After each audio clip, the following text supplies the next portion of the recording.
मानिसको भिडमा परिचित बनायो, त्यही भिडको माझ बदनाम गरायो। भिडमा जब मेरो मजाक बनायो, त्यसपछि उपन्यास लेख्ने बनायो। भिडले हाँसे पनि चुपचाप बसे, आँसु लुकाएर मुस्कानै हाँसे। तर जब तिमीले मेरो सम्मानै तोड्यो, मेरो मौनता पनि आवाज बन्यो।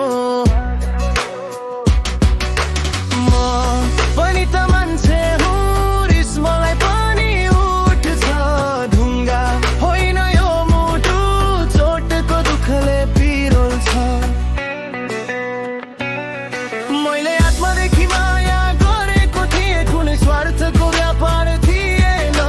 विश्वासको मन्दिर बनाएको थिएँ, तर नियतिले सबै भत्काइदियो। तिमीले बदनाम गर्यो मेरो मायालाई, भिडले दोषी बनायो मलाई। आज पनि दोष तिम्रो होइन भन्छु सायद,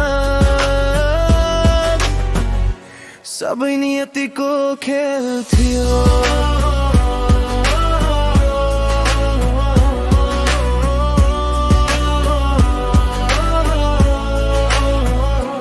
तिम्रो लागि आफ्नै बाबा आमासँग दूरी बढाए, आफ्नै संसारसँग सम्बन्ध टुट्न दिए। मैले भरिदिएको सिन्दुर भन्दा पनि प्रेमको सम्बन्धलाई ठुलो ठाने। आफन्तका नजरमा म खराब बने, तर तिम्रो नाम कहिल्यै खराब भनिन। मेरो त्याग तिमीले देखेनौ, मेरो प्रेम कहिल्यै बुझेनौ। वर्षै बित्यो तिम्रो याद मेटेन, बोल्न धेरै खोजे तर बाटो कतै भेटिन। जब सबै ढोका बन्द भए, अरूको शरण लिन बाध्य भए, त्यो सहारालाई प्रेम ठानेनौ।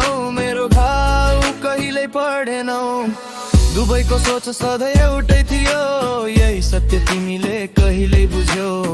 माया जित्न मन चाहिन्छ, अहङ्कारले केवल सम्बन्ध ढोट्यो। आज पनि मुटुमा तिम्रै नाम छ, मायाको चिनो अझै मेरो साथ छ। माया अझै मरेको छैन, अझै तिम्रो शब्दको मात्र आश छ। तिमी आफ्नो मनमा मेरा गल्ती खोज्नु, म आफ्नै पीडासँग बाँची नै रहेछु। जे भयो सबै गल्ती स्वीकार्छु, गीत मात्र होइन उपन्यास पनि लेख्छु। केवल तिमी एक आवाज देऊ, हुनेछु तिम्रो मुटुको छेउ। माया कहिल्यै हार्दैन, हार्छ त केवल विश्वास। ए जब विश्वास मर्छ, दोष कसैको हुँदैन। सायद नियतिको खेल नै यस्तै हुन्छ।